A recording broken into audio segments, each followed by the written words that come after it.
Sino magsusuti na?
Magandang gabi po sa ating lahat. Ngayon po ay Huwebes Santo, ang pagmimisa sa pagtatakip sa paghahapunan ng Panginoon.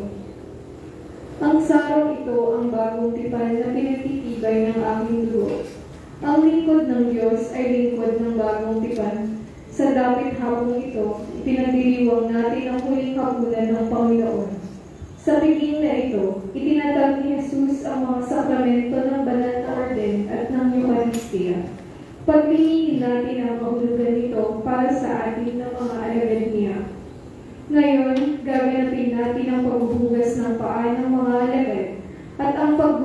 ng huling hapunan. Ang paghuhugas ng paa ay hindi lamang isang ritual na ginagaya ang ginawa ng Panginoon, kundi isa itong panawagan sa lahat na maglingkod sa pag-ibig tulad ng paglilingkod na ginawa ng Panginoon. Nagsimula pa ang rito ng paghuhugas sa kalagitnaan ng ika-5 siglo sa Jerusalem at formal na naging bahagi ng liturhiya pagkatapos ng ika-2 konsilyo sa Vatikano. Pagkatapos ng misa, ang reposisyon ng mga natirang banal na osya, isang kilos na nagpapaalala sa panahong wala pang tabernakulo sa loob ng simbahan at inilalagaw ang natira sa ibang bahagi ng simbahan na maliit ay sa sakristia. Pinagtitibay ang kilos na ito noong ika-13 siglo sa pamumuno ni Papa Urbano ika-4 matapos na itatag ang pista ng Corpus Christi. Kaayon-sabay din ito ang isang matandang gawain na pag-aalis ng mantel o takip ng altar bilang panimula ng hospitalidad ng lahat.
Tayo ay natitipon sa ngalan ng Ama at ng Anak at ng Espiritu Santo.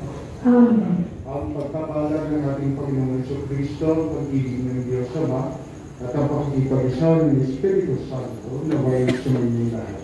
At sumayin. Mga kapatid, sabihin natin ang ating mga sarili, nabili natin ang ating mga kasalanan upang tayo ay maging marapat tumanap sa banal na pagtitiwala.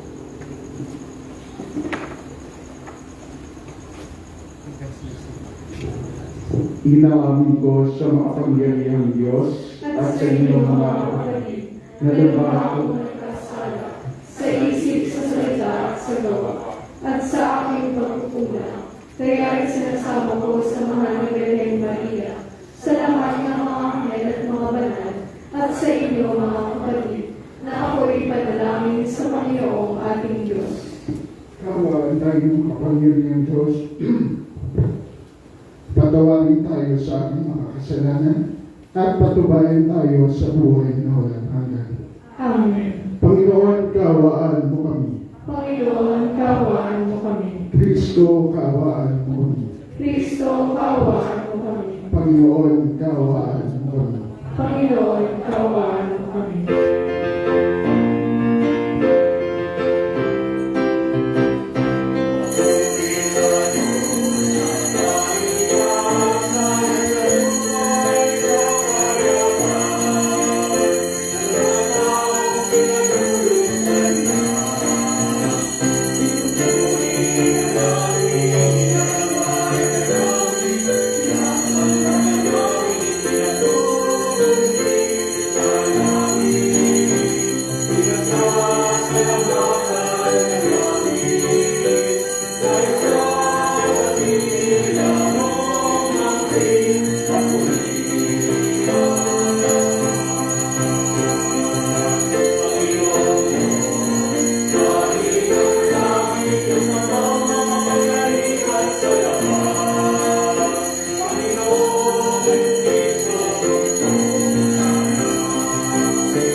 Manalangin tayo.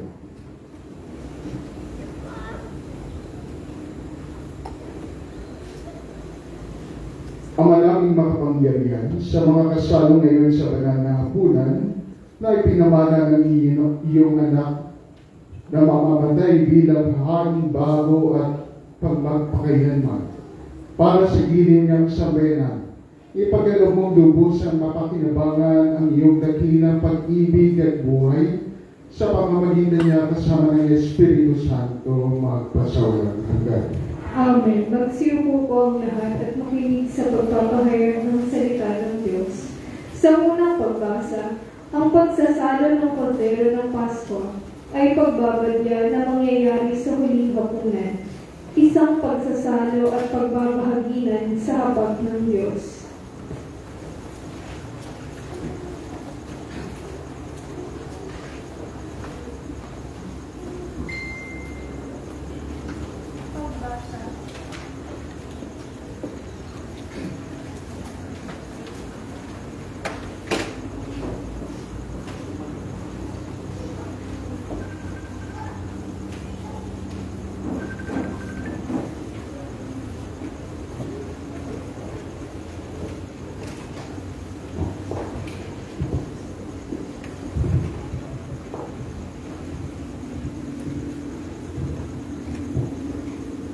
Pagbasa mula sa aklat ng Exodo. Noong mga araw na iyon, sinabi ng Panginoon kina Moises at Aaron, "Mula ngayon, ang buwang ito ang magiging unang buwan ng taon para sa inyo. At sabihin ninyo sa buong pamayanan ng Israel na sa ikasampung araw ng buwang ito, bawat puno ng sambahayan ay pipili ng isang kordero o bisirang kambing para sa kanyang pamilya. Kung maliit ang pamilya at hindi makauubos ng isang buong kordero, magsasalo-salo sila ng kalapit na pamilya na hindi rin makauubos ng isang buo. Ang dami ng magsasalo-salo sa isang kordero ay ibabatay sa dami ng makakain ng bawat isa. Kailangan ang kordero ay lalaki, 1 taong gulang, walang pinsala o kapintasan. Kung walang tupa ay kahit kambing. Aalagaan itong mabuti hanggang sa 14 ng buwan at sa kinagabihan, sabay-sabay na papatayin ng buong bayan ang kani-kanilang kordero. Kukuha sila ng dugo nito at ipapahid sa mga hamba at sombrero ng pintuan ng bahay na kakainan ng kordero. Sa gabi rin iyon, lilitsunin ito at kakanin kasama ng tinapay na walang levadura at ng mapapait na gulay. Ganito naman ang magiging ayos ninyo sa pagkain nito. Nakabikis, nakasandalyas, at may tamang tungkod. Dali-dali ang inyong pagkain nito. Ito ang Paskwa ng Panginoon. Sa gabing yaon, lilibutin ko ang buong Ehipto at papatayin ang lahat na panganay na lalaki, maging tao o hayop man. At panurusahan ko ang lahat ng Diyos-Diyosan sa Ehipto. Ako ang Panginoon. Lalampasan ko ang lahat ng bahay na makita kong may pahid na dugo at walang pinsalang mangyayari sa inyo sa pagpaparusa ko sa buong Ehipto. Ang dugo ang siyang magiging palatandaan na Israelita ang nakatira sa bahay na iyon. Ang araw na ito'y ipagdiriwang ninyo magpakailanman bilang pista ng Panginoon. Ang salita ng Diyos. Salamat sa Diyos.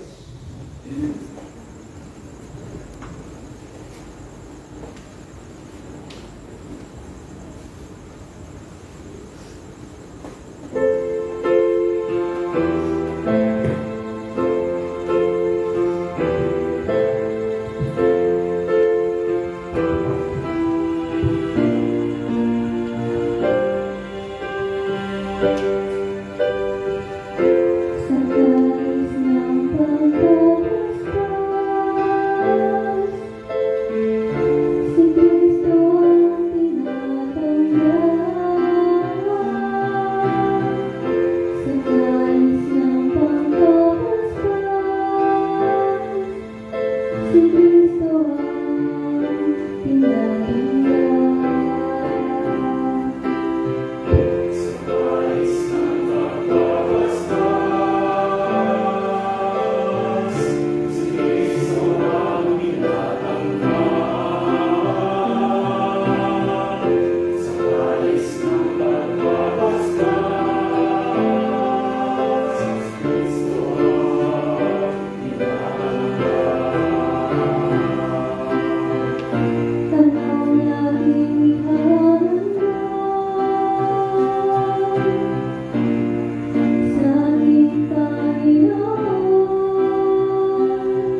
pagbasa.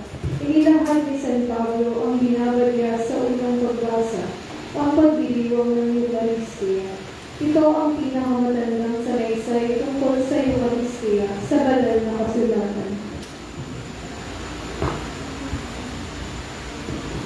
Pagbasa mula sa unang sulat ni Apostol San Pablo sa mga taga-Korinto. Mga kapatid, ito ang aral na tinanggap ko sa Panginoon at ibinibigay ko naman sa inyo, ang Panginoong Jesus. Nung gabing siya ipinagkanulo, ay dumampot ng tinapay, nagpasalamat at pinaghati-hati ito, at sinabi, "Ito ang aking katawan na inahandog ko para sa inyo. Gawin niyo ito sa pag-alaala sa akin." Gayon din naman, matapos maghapunan, ay hinawakan niya ang kalis at sinabi, "Ang kalis na ito ang bagong tipan na pinag-itibay ng aking dugo. Tuwing iinumin ninyo ito, gawin ninyo sa pag-alaala sa akin. Sapagkat tuwing kakain kayo ng tinapay na ito at iinom sa kalis na ito, ay pinahahayag ninyo ang kamatayan ng Panginoon hanggang sa muling pagpaparito niya." Ang salita ng Diyos. Salamat sa Diyos. Magsitayo po ang lahat.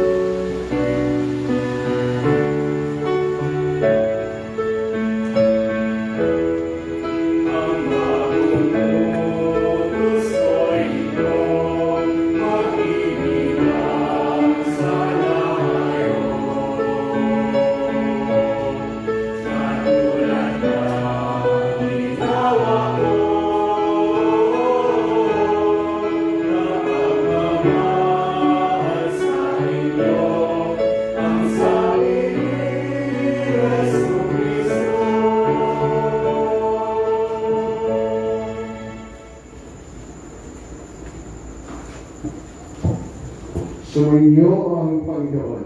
At sumayo Ang mabuting balita ng Panginoon ayon kay San Juan. papuri sa iyo, Panginoon.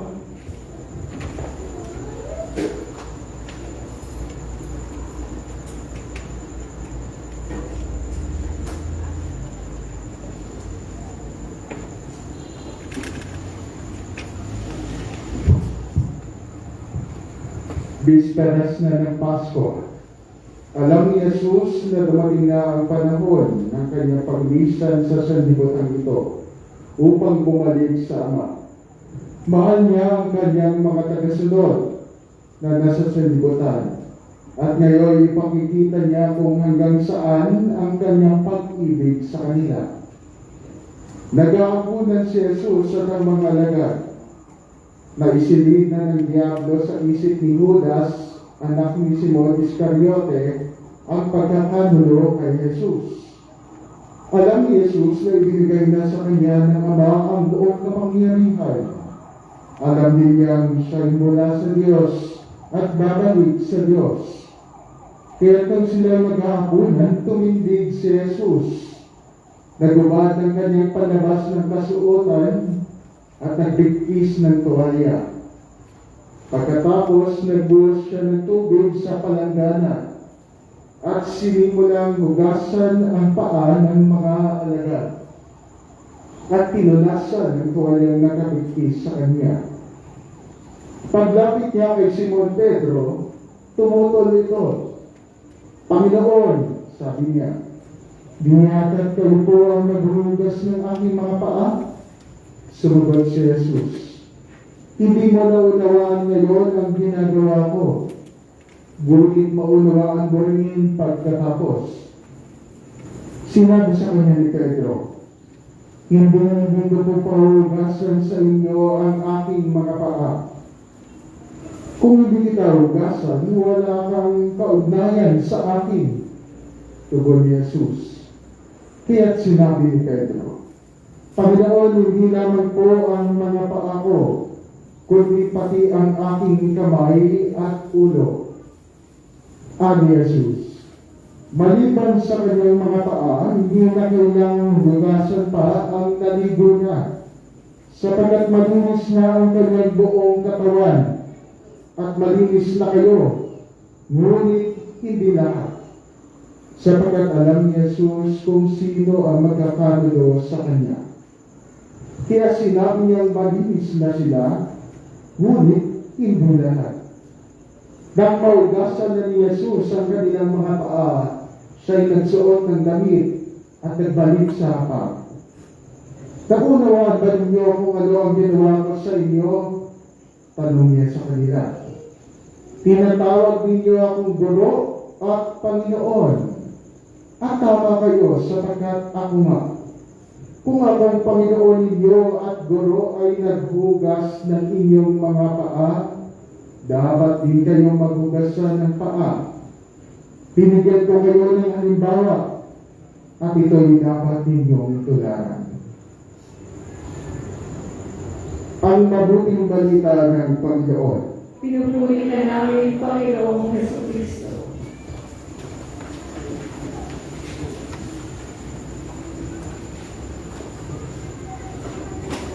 Ngayong gabi ay ginugunita natin ang yugto ng buhay ni Jesus bago siya dakiin at ipako sa krus. Ang pagkakataon ng huli niyang tagpuan sa kanyang mga lagad sa huling hapunan. Ano nga ba ang nangyari sa huling hapunan? Dito, ibinili ni Jesus ang kanyang sarili sa kanyang mga lagad para siya ipagdiwang, alalahanin matapos niyang mamatay at umakyat sa langit. Ang huling hapunan ang siyang nagpaliwanag kung ano ang ibig sabihin ng pagpapakasahin at kamatayan ni Jesus sa krus. Kung walang huling hapunan, hindi maintindihan ang kahulugan ng kanyang pagpapakasahin at kamatayan sa krus. Ngunit dahil may huling hapunan, naunawaan ng mga lagad kung bakit niya kinailangan na mamatay sa krus at muling mabuhay na magbuli. Ang krus ang siyang naging sakatuparan ng kanyang mga hiling sa huling hapunan. Sa krus niya pinakita ang hangganan ng pag-ibig niya para sa ating lahat.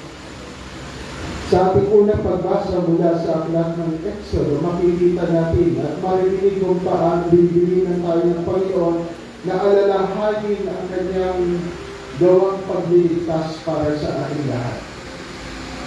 Sinabi ng Panginoon na alalahanin ng mga Israelita ang kanilang paglalaya mula sa pag-aalitin sa Ehipto at magdiwang sa pamamagitan ng pagkatay ng isang bisinong kambing o tiyan ng kordero, at ang dugo nito ay papahid nila sa itaas ng kanilang pintuan upang alalahanin ng kamatayan ay ninampasan ng bawat tahanan ng mga Israelita at iniwan silang buhay. Dito ipinapakita sa atin kung ano ang kahulugan din ng pagkamatay ni Jesus sa krus. Siya ang nag-iisang korderong nagligtas sa ating mga kasalanan. Dahil sa kanyang dugo, tayo ay natubos.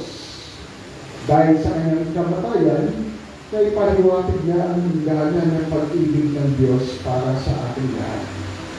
Kung kaya pinapaalala sa atin ng ating mga pagbasa na ito ay dapat alalahanin.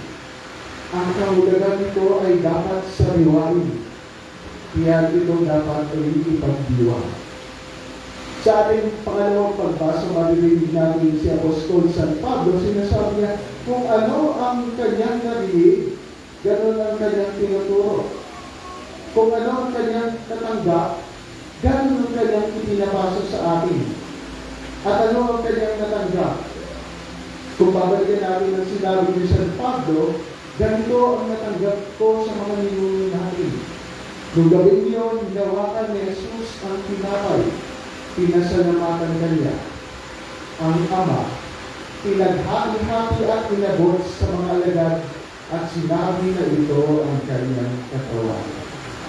Ang ating mga panalangin sa Santa Misa, ang ating ginagawa sa banal na Eucharistia, ang siyang binilin sa atin ng mga apostol. At hanggang ngayon ito ang ating ginagawa upang alalahanin ang kamatayan ng Panginoon sa krus, upang saliwain ang hangganan ng pag-ibig ng Diyos para sa ating lahat. Ngunit ito ba ay ordinaryong pag-aala-ala? Hindi. Dahil sa tuwing pinagdiriwang natin ng huling hapunan, hindi lamang natin inaalala ang nakaraan. Ngunit ito ay sinasariwa at sinasangayon. Sinasangayon. Kung ano ang nangyari sa krus yung nakaraan, iyon ang nangyari sa altar sa tuwing nagdiriwang tayo ng banal na misa. Kung ano ang pagpapakasakit ni Jesus sa krus yung nakaraan, iyon ang ating pinangyayahan ngayon sa pamamagitan ng Espiritu Santo. Ito ay pag-aalala ng kanyang pag-aalay ng kanyang buhay para sa ating lahat. Kaya nga sinabi ni San Pablo sa ating pagbasa, sinabi ni Jesus na ito ay dapat natin alalahanin. Ito ay dapat natin gawin hanggang sa pagbabalik niya dito sa mundo upang tayo ay pupuli, upang tayo ay balikan at dalhin sa ating kaganapan.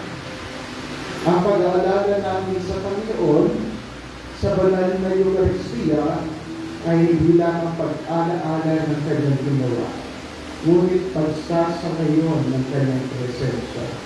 Kaya nga pag tinatanggap natin ng banal na Eucharistia, hindi lang tayo tumatanggap ng tinapay.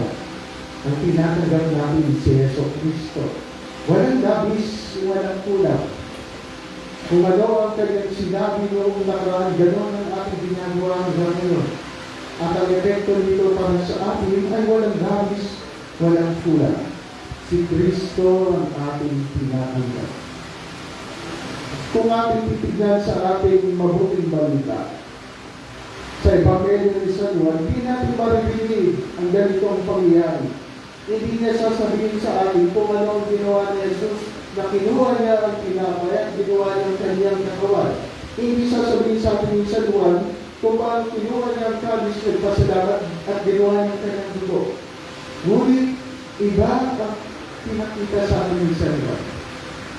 Ang pinakita na sa atin ni San Juan ay ang paghuhugas ng paa ng kanyang mga alagad. Ang pinapaiwatig sa atin ni San Juan, ang sandiwa ang ibig sabihin ng kanyang kamatayan sa krus. Ang ibig sabihin ng huling hapunan.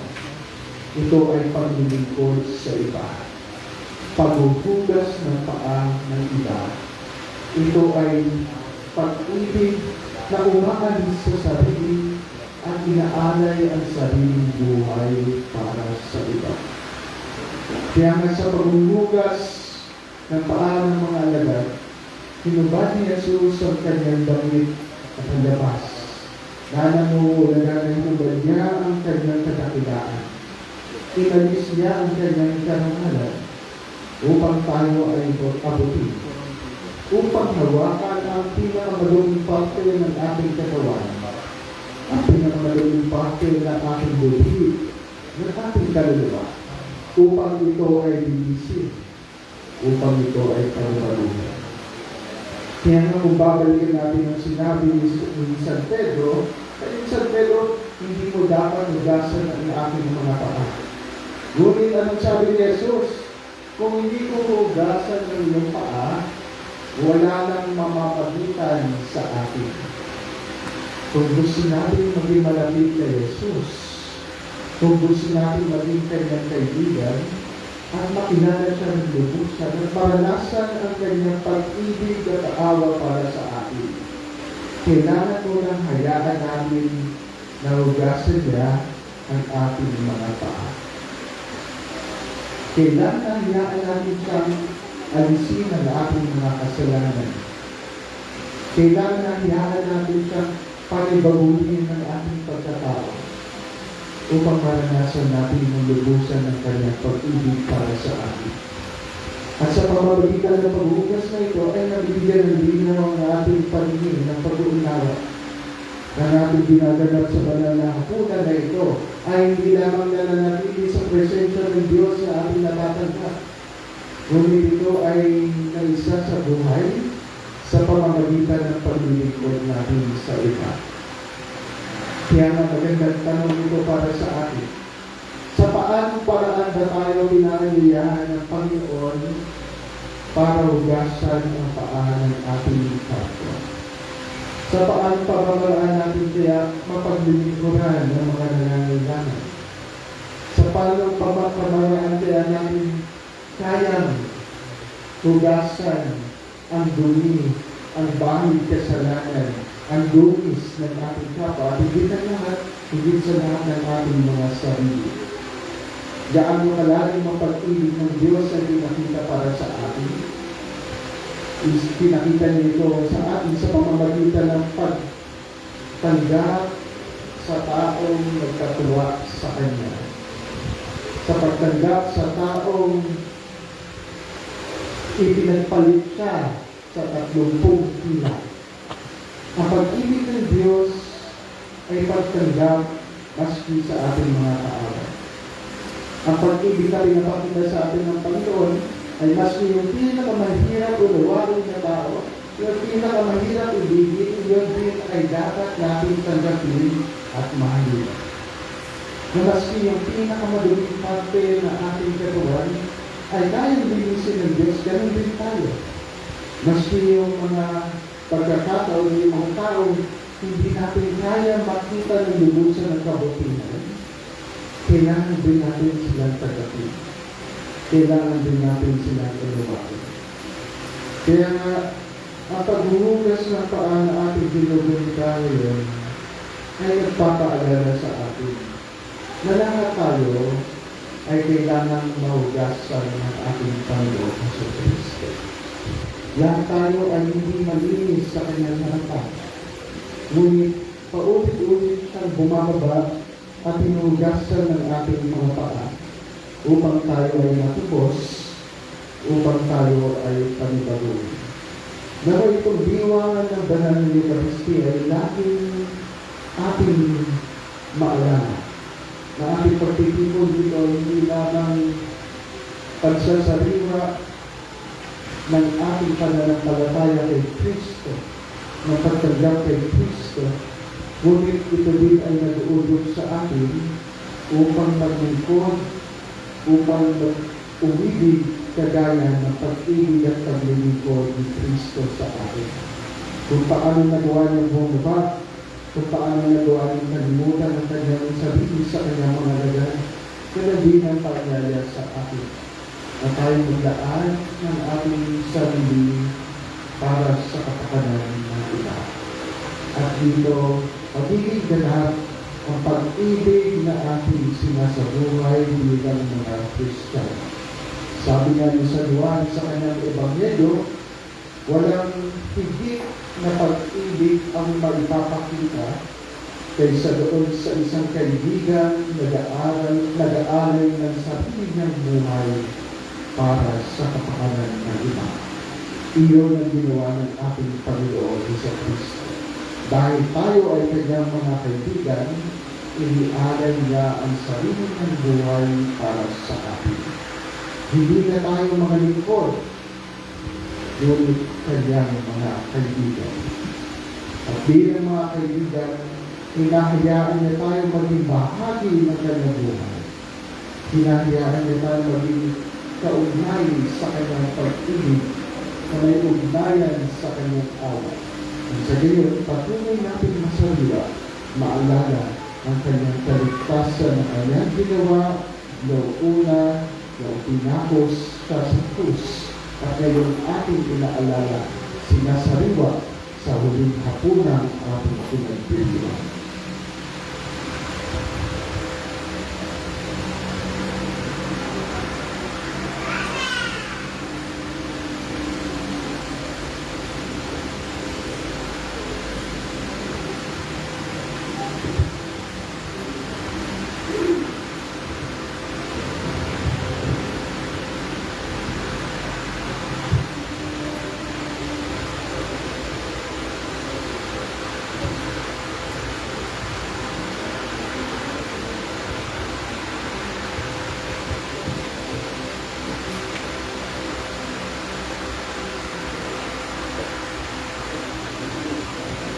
Ngayon ay dadalating na natin ang paghuhugas ng paa.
magsideola. Alam natin na itinatag ni Kristo ang banal na Eucharistia. Magpasalamat tayo ngayon sa Panginoon at tumalangin para sa mga biyayang kaloob ng sakramento ito. Sa bawat panalangin ng ating tutugon ay, Panginoon, bigyan ng aming panalangin. Panginoon, hindi lang ang aming panalangin. Para sa pag-ibig na ibinuhos ni Kristo sa lahat ng nilikha at sa kanyang pagmamahal sa kapwa hanggang sa kamatayan sa krus, na ngayon nagbibigay buhay sa anyo ng tinapay at alak, upang ito ang magbuklod sa aming pangyayanan, dumalangin tayo sa Panginoon. Panginoon, bigyan ng aming panalangin. Para sa kababaang loob ni Kristo, sa pagbibigay niya ng kanyang sarili sa atin, sa Eucharistia upang tayo ay magkaroon ng buhay na matiwasay, manalangin tayo sa Panginoon. Panginoon, bigyan ng aming panalangin. Para sa masigasig na paglilingkod ng lahat ng kinapal, sa pagpapalaganap ng pagsamba sa sakramento ng Eucharistia, manalangin tayo sa Panginoon. Panginoon, bigyan ng aming panalangin. Para sa mga paring tinawag ni Jesus, upang ipagpatuloy ang pagdiriwang ng hapunan ng Panginoon, ang banal na Eucharistia, manalangin tayo sa Panginoon. Panginoon, bigyan ng aming panalangin. Amang mauwi, nagpapasalamat kami sa mahalaga ng loob na ito sa iyong simbahan. Ipagpatuloy mo nawa ang pagkukup sa aming lahat at tamasahin namin ng mga biyayang kaloob ng sakramento ng Eucharistia sa pamamagitan ni Kristo ang aming Panginoon ngayon at magpasawalang hanggan. Amen.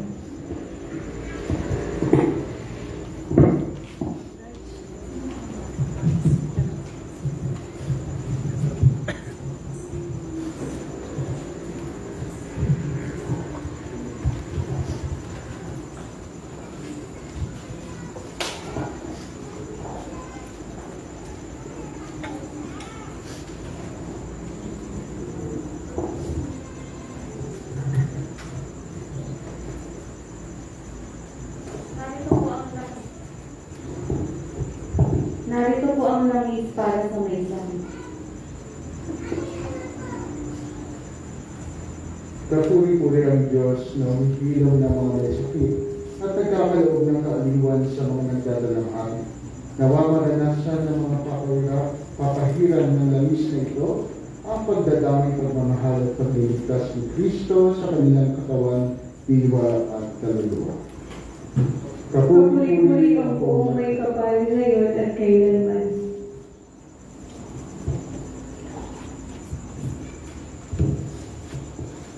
Ganito po ang langis para sa mga inihahanda para sa pag-ibig. Kapuri-puri ang Diyos na tumitipon sa kanyang mga anak, nawa matanggap ng mga pakahiran ng langis na ito ang karunungan at lakas para sa kanilang muling pagsilang bilang mga kaanib ng sambayanan ng angkan ng Diyos. Kapuri-puri ang buong may kapal ngayon at kailanman. Narito po ang banal ng Kristo.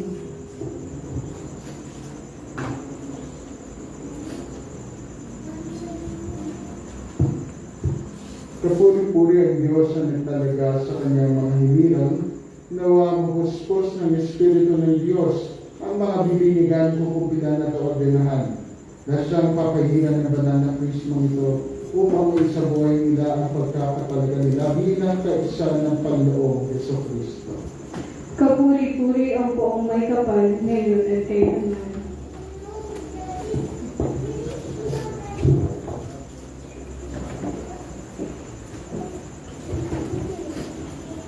Sa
Manalangin kayo mga kapatid upang paghahain natin ay kalugdan ng Diyos sa mga makapangyarihan. Tanggapin nawa ng Panginoon itong paghahayag sa iyong mga kamay, sa kapurihan niya at karangalan sa ating kapakinabangan at sa buong sambayanan niyong banal. Ama namin lumikha ay pagkalubong marapat na ganapin ng banal na paghahain sa pagkatuwing ipinagdiriwang ang alaala ng anak mong nag-aalay ang pagdidigtas niya sa tanan ay nangyari upang aming pakinabangan sa pamamagitan niya kasama ng Espiritu Santo magpa sa walang hanggan. Amen. Sumainyo ang Panginoon. At sumayin Ita sa Diyos ang inyong puso at diwa. tinaas na namin sa Panginoon. Pasalamatan natin ang Panginoong ating Diyos. Marapat na siya ay pasalamatan. Ama naming makapangyarihan, tunay nga marapat na ikaw ay aming pasalamatan sa pamamagitan ni Jesucristo na aming Panginoon.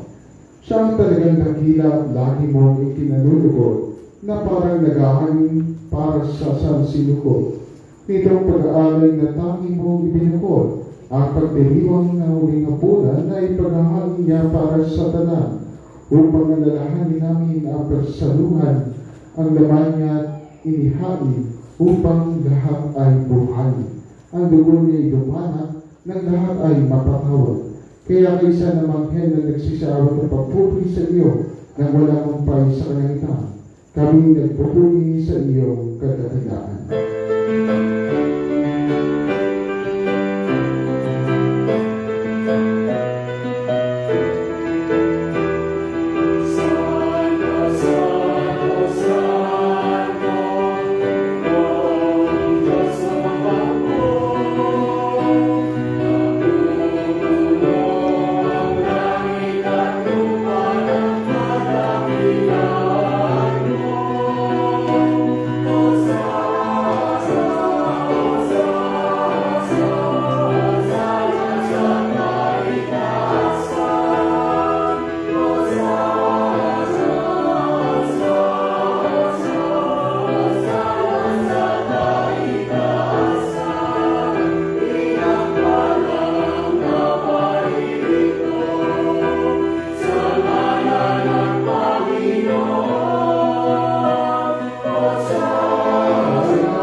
Ang manaming banal ito ang bukal ng tanang kabanalan.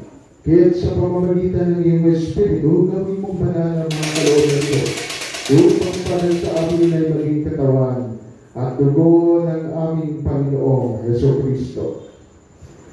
Bago niya binantis ang kusang loob na maging handog, hinawakan niyang binapay, pinasalamatan kanya,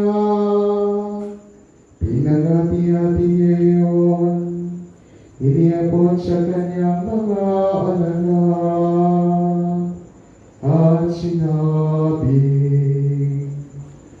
tanggapin ninyong lahat ito at kanin. Ito ang aking katawan, niyando para sa inyo.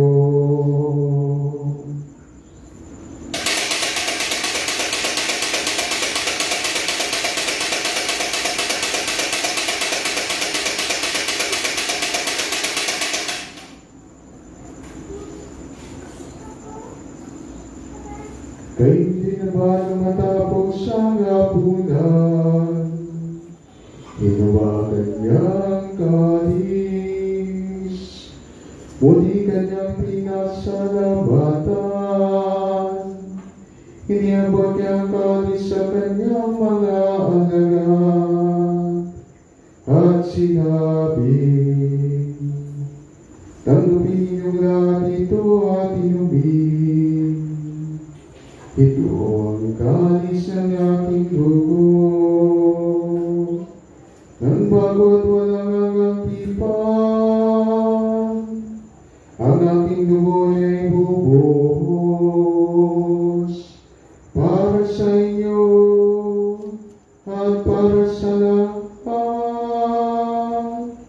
sa ikapagpapatawa ng mga kasalanan. Gawin ninyo ito sa pag-alala sa akin.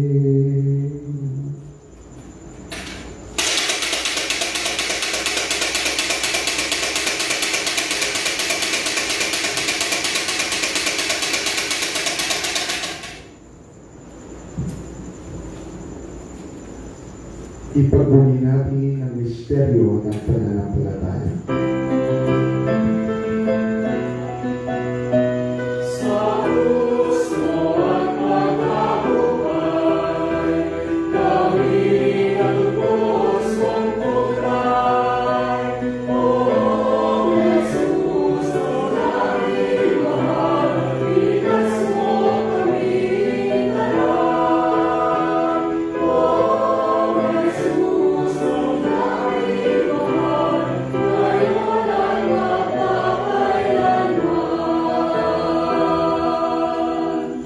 Magsitayo na. Ang ginagawa namin ngayon ang pag-alala sa pagkamatay at muling pagkabuhay ng iyong anak. Kaya tinialay namin sa iyo ang tinapay na nagbibigay buhay at ang kawis sa nagkakaloob ng kaligtasan. Kami nagpapasalamat dahil kami iyong minarapat na tumayo sa harap mo para maglingkod sa iyo. Isinasama namin kami magsasalo-salo sa katawan ng tungkol ni Kristo ay mabuklod sa pagkakaisa sa pamamagitan ng Espiritu Santo. Amalingapin mo ang iyong simbahang naganap sa buong daigdig. Puspusin mo kami sa pag-ibig kay San Francisco na aming Papa at Bartolome na aming Obispo at ang kanang kaparian. Alagaan mo rin ang mga kapatid namin na ilay na may pag-asang sila'y muling mababuhay, ngayon din ang lahat ng mga pumanaw. Kawan mo sila at patuloyin sa iyong kaliwanagan. Kawan mo at pagdinapatin kami lahat na makasalo sa iyong buhay na wala wakas. Kaysa naman na Birhen Maria na ina ng Diyos, kaysa ni San Jose ang kanyang kalinis-linis ang esposo, kaysa ng mga apostol at ang lahat ng mga banal, na nabuhay dito sa daigdig ng kalugod-lugod sa iyo. May pagdiwang nawa namin ang pagpupuri sa ikararangan mo sa pamamagitan ng iyong anak na aming Panginoong Heso Kristo. Sa pamamagitan ni Kristo, kasama niya at sa Kanya, ang lahat ng parangal at papuri sa iyo, Diyos ang makapangyarihan, kasama ng Espiritu Santo, magpasawalang hanggan.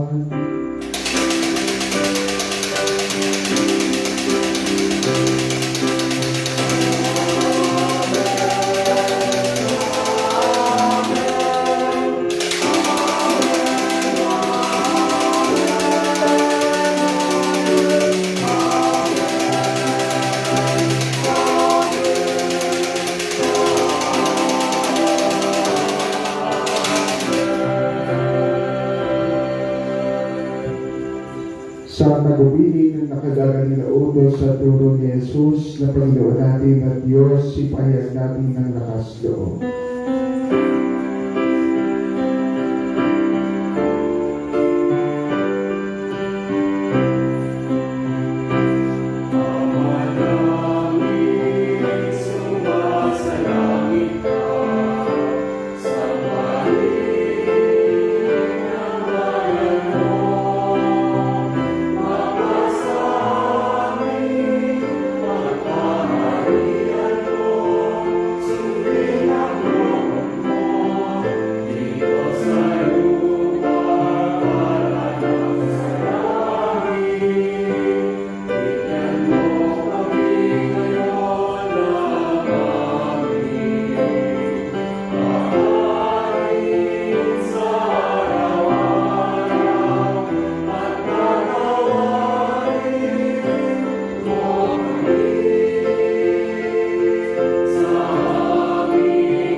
pinadya sa lahat ng masama pagkalooban ng kapayapaan araw-araw. Iligtas sa kasalanan at ilayo sa lahat ng kapabakan, samantalang aming pinananabigan ang dakilang araw ng pagpapahayag ng tagapagligtas namin si Yesu Kristo.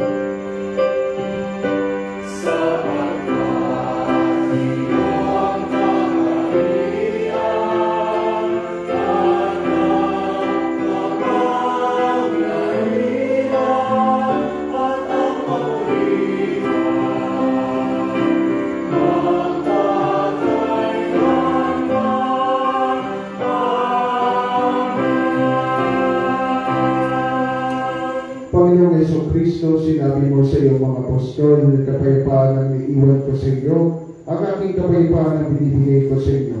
Tungayan mo ang aming pananampalataya at huwag ang aming pagkakasala.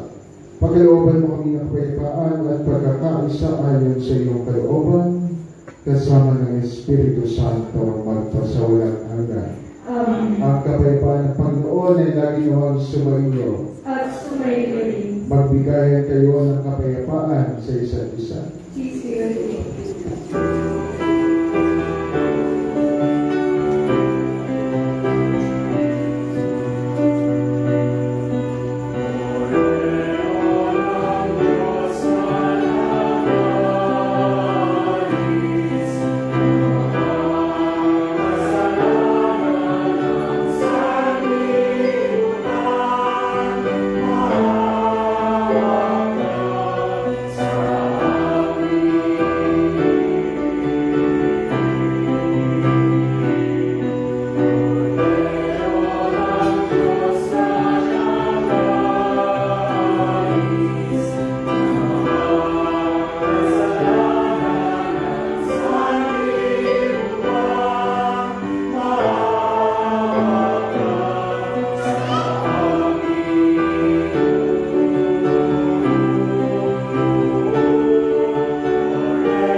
Ito, Kordero ng Diyos, ito ang siyang nag-aalis ng mga kasalanan ng sanlibutan. Papapala tayong inangiyahan sa kanyang banal na piling. Panginoon, hindi ako karapat-dapat na magpatuloy sa iyo. Ngunit sa isang salita mo lamang ay gagawin na ako.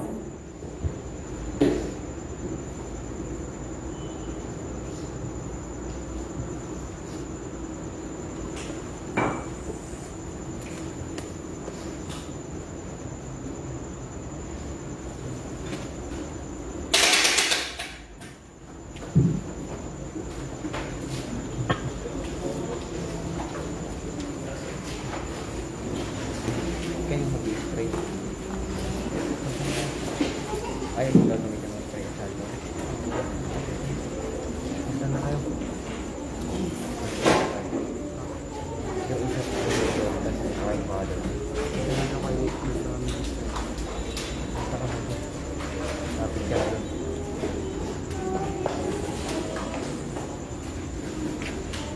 Sunod ka.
Manalangin tayo.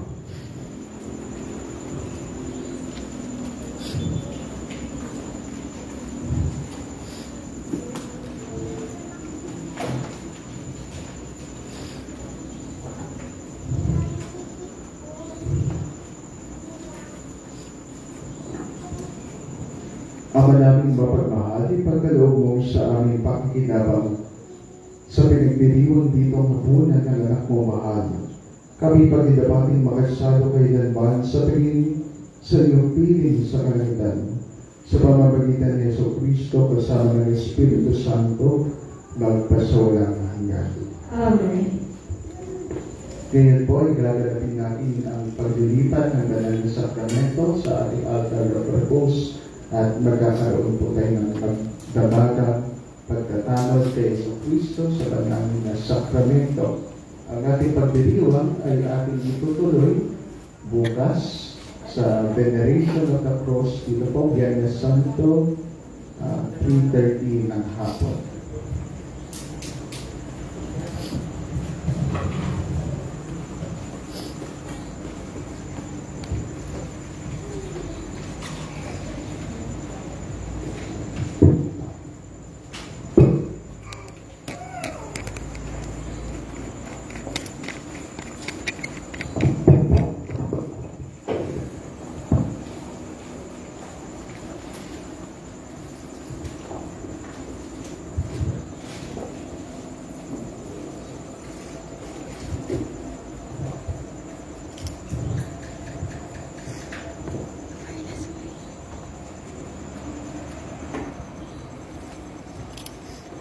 Wireless mic.